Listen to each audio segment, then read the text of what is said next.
안녕하세요. 저는 대구가톨대학교 다문화연구원의 김민석입니다. 오늘 이주와 이주 공동체 수업에서는 이주 공동체의 특징과 통합 모형에서 특히 언어, 민족, 문화의 관점으로 이 통합 모형을 이제 설명해 드리도록 하겠습니다. 먼저 이제 언어의 이제 중심 모델입니다. 이주 공동체의 특징과 통합 모형에서 크게 네 가지로 분리될 수 있습니다. 첫 번째는 분리화, 즉 거주국 사회에서 이주 공동체가 분리된 형태를 말합니다. 여기 그림으로 보시면 이제 첫 번째 케이스가 되겠죠. 이제 그래서 현실적으로는 이제 알 수 있는 것은 이제 개토화라고 생각하시면 좋겠습니다. 두 번째는 이제 통합입니다. 이주 공동체의 문화를 보존하면서도 거주국 사회의 문화를 받아들이는 케이스가 되겠죠. 세 번째는 일종의 동화입니다. 거주국 사회로 뿔뿔이 흩어지면서 그 나라의 그 거주국 사회의 문화를 그냥 편입시켜서 일방적으로 받아들이는 케이스가 동화라고 할 수 있습니다. 두 번째 존재하는 거주국 사회에 뿔뿔이 흩어지는 경우입니다. 자신들의 문화도 아예 지키지 못하면서 아예 뿔뿔이 흩어지는 경우, 즉 아예 없어지는 경우를 말합니다. 인종적으로 없어진다는 것보다는 문화적으로 자신의 정체성이 아예 없어진다는 것을 의미한다고 볼 수 있겠습니다. 그래서 우리가 지향하는 부분은 이제 통합과 관련된 부분이라고 할 수 있겠죠. 자, 그렇다고 한다면 이 언어와 관련돼서 이 통합된 모형을 어떻게 통합을 어떻게 일어날 것인가? 특히 이제 대표적인 케이스가 바로 이제 캐나다입니다. 캐나다는 영어와 공용어가 두 개인데 바로 영어와 프랑스어입니다. 프랑스와 영어. 프랑스는 주로 이제 퀘벡 지역에서 사용하는 언어가 프랑스어고 영어는 퀘벡 지역을 제외한 모든 지역에서 사용하는 언어가 바로 영어입니다.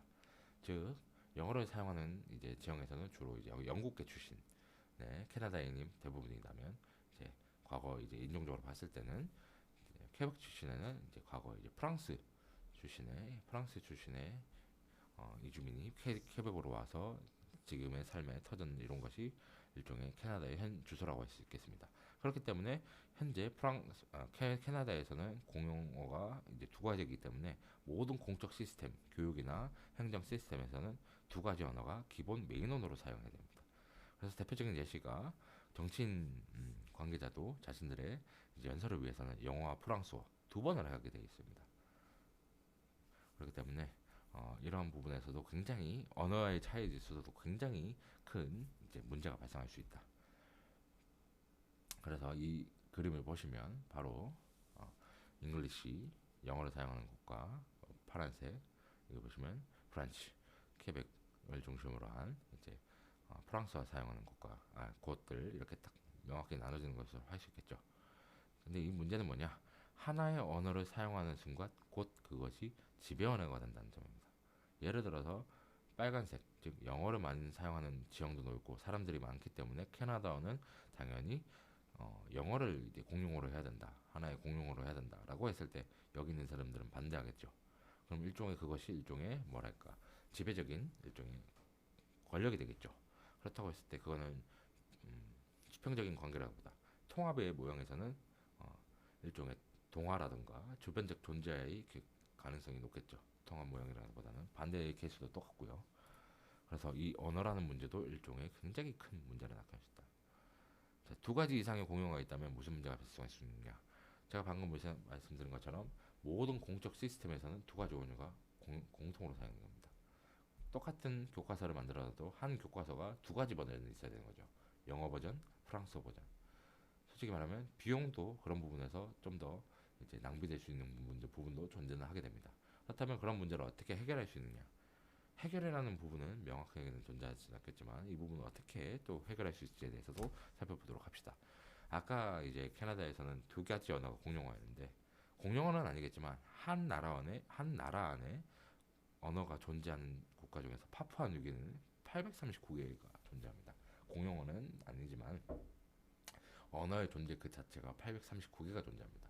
굉장히 머리 아프죠. 인도네시아도 그렇고 브라질도 그렇고 두 개만 돼도 머리 아픈데 여기는 몇백 단으로 넘어갑니다. 이 몇백 단으로 넘어가는 것에서 어떻게 언어를 규정하라고 할 것이냐. 839개면 839개 언어를 배우다가 인생을 마감할 수도 있습니다. 이걸 어떻게 할 것인가? 정말 어려운 문제죠. 미국 내에서도 미국의 공용어는 영어입니다만 그 안에서도 세부적으로는 492개의 언어가 존재합니다. 공존이 가능한가? 굉장히 어려운 문제죠. 쉽지 않은 문제입니다. 이 언어는 문제는 뭐냐면 의사소통 수단이기도 하지만 법과 관습, 규범을 만들어내는 일종의 수단이기도 하고 교육 체계를 구성하는 수단이기도 합니다. 또한 공공 및 사회 서비스를 지칭하는 만들어내는 수단이기도 하고 이 모든 현상에서 이 언어라는 것이 굉장히 인간 사이에 영향을 많이 미치는 일종의 수단인데 이 네 가지만 고려를 했을 때도 언어는 단 한 가지 언어가 이러한 부분에서 영향을 미치는데 이게 몇백 단위로 나온다. 굉장히 머리 아프게 되겠죠. 그 예로 교육에서 아까도 말씀드렸듯이 우리는 전적으로 한국어에 의존해서 다 수업을 하죠. 근데 지금 외국인이 많이 들어와서 다문화 가정 자녀가 많아져가지고 한국어를 못 알아듣는 친구가 점점 많아지고 있답니다. 우리나라는 어쩔 수 없이 공용어가 한국어이기 때문에 한국어를 위주로 수업할 수밖에 없지만 그 학생들의 입장에서는 일종의 자신의 교육권이 침해받는 현상을 초래하는 것이죠. 그렇다고 했을 때 그 학생의 교육권에 침해받지 않는 선에서 교육을 누릴 수 있는 자격을 부여할 수 있는 그, 그 지원책은 어떻게 해야 될 것이냐. 굉장히 쉽지 않은 부분이다. 법과 관습 역시 이런 언어에서 생겨났기 때문에 굉장히 많은 부분에서 차이점이 존재하게 되죠. 그래서 해외에서는 주로 어떻게 이제 이 언어 관련해서 통합 모형을 구축하고 있느냐. 대표적으로 이제 미국의 케이스를 살펴보면 미국은 영어가 공용어고 전 세계적으로 영어를 공용하는 사용하는 국가가 제일 많다 보니까 특별히 타 언어를 공용어로 하는 정책이 없습니다. 연방정부 차원에서 존재 않습니다. 그래서 제2의 우고처럼 우리나라처럼 그냥 뭐 국사 뭐 한자나 일본어 등등을 이렇게 따로 배울 수는 있지만 연방정부 차원이나 미국의 국가 차원에서의 공용어를 채택하는 경우는 없다. 자, 캐나다인 경우는 법적으로 프랑스어, 영어가 공용어로 인정되기 때문에 하지만 지역에 따라서 언어의 필요성을 해석하는 입장이 다르기 때문에 다른 언어를 배울 수도 있습니다. 즉 지방 정부에 좀 더 권한을 이양하는 케이스입니다. 인도는 법적으로는 다중언어 국가이지만 공용어인 힌디어가 있기 때문에 힌디어를 교육을 하고 있지만 이 또한 논란이 많다. 그래서 다른 나라들도 뾰족한 수가 있는 건 아닙니다. 다만 그 부분에 있어서 한 나라가 중점적으로 정하는 것보다는 그 지역에 따른 언어의 필요성을 해석하는 입장이 다 다르기 때문에 지방 정부의 권한으로 이양하는 것도 한편으로서는 좋은 방안이 될 수 있다. 예를 들어서 나중에 경주 지역에는 우즈벡 출신의 이제 고려인 동포가 많이 살게 됐는데 예를 들어서 전주에는 중국 출신의 이제 재외동포가 많아지게 됐다. 그럼 그 각각의 지역에서는 중국어와 러시아어는 상대적으로 배울 필요가 없는 언어죠. 그렇다고 한다면 그 지역에 있는 인구 특징과 환경적인 특징을 고려해서 이중 언어를 배울 수 있는 환경을 조성하든지 혹은 이걸 지원하는 방안으로서의 이 지방 정부의 권한이 필요하지 않은가. 그래서 권한 확대가 좀 중요하지 않은가라는 이제 생각이 들고 있습니다. 자, 한국 언어를 과연 타 언어를 쓰는 이제 국가에 사람이 많아진다면 바로 그렇다고 한다면 이제 공용어 정책을 바꿔야 되는가? 이게 굉장히 많은 난점을 안고 있죠. 우리나라가 예를 들어서 캐나다처럼 일정 지역에 프랑스인이라든가 혹은 베트남이라든가 중국인이라든가 브라질 사람이라든가 등등이 많아지게 된다면 일종의 공용어 정책이 바뀌어야 될 수도 있겠죠. 그 지역에 많이 사라진다면 예를 들어서 전라도 북부 지역, 전라북도 지역에 예를 들어서 베트남 출신의 이민자들이 대부분이 이제 돼서 거기는 베트남어만 사용하게 된다. 그러면 분리독립 운동을 할 수도 있습니다. 퀘벡 운동, 퀘벡 지역처럼. 그래서 그런 게 아니라 다수가 오히려 통합할 수 있도록 공용어 정책을 바꿀 수 있는 것도 생각을 한번 해봐야 된다. 왜냐하면 그 지역에 살고 있는 사람은 그 지역에 거주하는 일종의 주체이기 때문에 그 사람들의 지역에서의 삶을 살 수 있는 편하게 영위할 수 있는 지원할 수 있는 방향으로서의 정책 변화도 필요하다.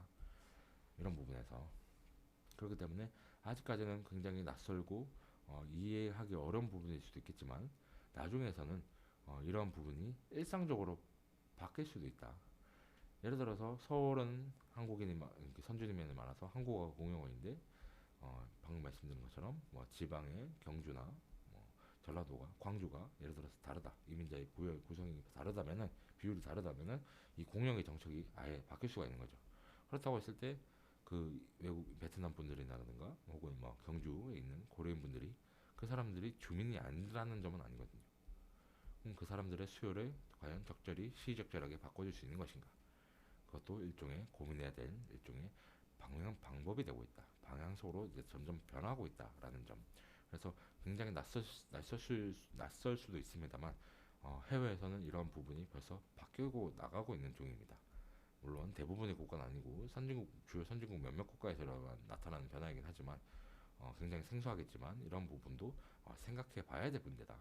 그래서 결코 남의 나라 얘기가 아니라 우리나라에서도 충분히 적용될 수 있는 문제다. 라는 점 고민해 보시면 좋을 것 같고요. 그 언어의 다양성, 즉 다문화주의라는 관점에서 언어의 다양성 인정과 한계는 바로 다음과 같이 이제 존재할 수 있겠습니다. 공용어의 존재는 권력, 자본 축적, 지배수단 등으로 이용될 수 있기 때문에 매우 난처한 문제를 발생시킵니다. 즉 공용어가 되지 못한 국가나 민족 등의 언어는 사장되거나 소수민족으로 전락할 가능성이 높습니다. 즉 사장된다는 점은 없어진다는 겁니다. 그럼 그 문화와 언어는 그냥 존재 가치가 없어지는 거죠. 그럼 인간 자체도 없어진다는 뜻이 같이 될 수도 있겠습니다. 다문화주의는 결국 다양한 문화, 즉 언어도 포함해서 이 다양한 문화를 이해하고 존중하자는 것인데 언어에 대한 인정과 이해는 어디까지 해야 될 거고 그리고 그 근거는 무엇이고 어느 것에 둘 것인가 굉장히 어려운 문제죠. 그런 부분에서 이 지역을 중심으로 해서 지역에 있는 이 지역에 대한 공용어 정책을 바꾸는 것도 일종의 하나의 방법이다. 그래서 일종의 뭐 캐나다가 무조건 성공적인 케이스라고는 할 수는 없겠지만 캐나다의 사례가 일종의 하나의 중요한 표본이라고도 할 수 있겠죠. 그래서 캐나다와 같이 공용어가 두 개 존재하는 시스템도 무조건 나쁘지는 않고 그 이제 시의적절하게 그 이제 주민들의 의견을 반영하는 하나의 방안이 될 수 있다라는 점 말씀드립니다. 그래서 이 언어의 다양성 인정에 대해서도 기초하는 다문화에 대한 기초 사상은 바로 이러한 사상들이 될 수 있겠습니다. 그래서 이 단순하게 나의 자국민의 문화만, 자국민의 언어만 중요한 것이 아니라 외국인이 증가한다는 것은 외국인의 그 사상도 언어도 굉장히 중요하다. 이 자유주의는 쉽게 말하면 인간은 누구나 자유롭고 존엄성을 가진다는 사상입니다. 그래서 기본적으로는 인본주의에 기초하고 있습니다. 상세한 내용은 자유주의이기 때문에 기본적으로 다들 아실 거라고 생각하고 넘어가도록 하겠습니다. 공동체는 자유주의와 비슷하게 인본주의를 지향하긴 하지만 인간 개인보다는 조금은 인간 공동체에 좀 더 중요성을 부여하는 사상입니다. 다문화주의는 아까 말씀드린 것처럼 초점은 다양한 문화의 이해에 초점을 맞춘 것이 바로 이 다문화주의라고 하겠습니다. 그래서 초점은 즉 다양한 문화에 대한 이해입니다. 상호문화주의는 즉 너와 나에 대한 이제 교류, 즉 인터컬처럴리즘, 즉 상호문화주의는 상호에 좀 더 초점을 맞춰져 있습니다. 그래서 여러 나라의 존재보다 오히려 너와 나에 대한 먼저의 교류가 무엇이 아니냐, 이것을 이해하는 것이 바로 이제 상호문화주의라고 할 수 있겠습니다. 자유주의적 다문화주의는 이 자유주의 사상에 기초하여 다문화주의를 실천하자는 입장입니다. 쉽게 말하면 개인의 자율성과 권리가 중요하기 때문에 이 다문화주의도 즉 개인의 초점을 맞춰서 개인의 자율과 권리, 존엄을 지키기 위해서 다문화주의도 필요하다라는 입장이 바로 자유주의적 다문화주의입니다. 공동체주의적 다문화주의는 자유주의라는 인간의 존엄성 지향을 지향은 하지만 개인보다는 상대적으로는 다문화주의, 즉 인종이나 집단, 공동체의 중요성을 상대적으로 부여하는 입장입니다. 즉 이주민이 이주를 했을 때 이주민 개인이 하는 게 아니라 이주민 집단이 많기 때문에 이주민 집단을 오히려 우선적으로 고려해야 된다. 왜냐하면 인간은 태어나면서 개인 그 스스로 존재하는 것이 아니라 공동체에 속하면서 존재하기 때문에 그렇기 때문에 공동체주의적 다문화주의는 개인도 중요는 하지만 그 개인보다는 개인이 속한 공동체에 좀 더 집중을 하자는 입장이라고 할 수 있겠습니다. 이 사상들이 갖는 의의는 무엇이냐? 기본적으로는 인간의 문화 모든 것이 다 중요하다입니다. 인간 중심 인본주의, 즉 인간은 모두 다 중요하다 이런 겁니다. 그렇기 때문에 이 인간은 중요한데 이 언어라는 방면에서 어떻게 서로 교류하고 공존하면서 서로 이해하고 살 수 있을 것인가? 언어라는 관점에서도 과연 이러한 가치를 이해하기 위해서는 과연 나는 어떤 언어를 왜 지향하고 나는 무엇을 좋아하고 이런 것도 결국 알아야 되는 거죠. 기준을 알아야 되는 것이겠죠. 자, 이런 부분에서 쉽지 않죠. 자, 오늘의 수업은 여기까지입니다. 감사합니다.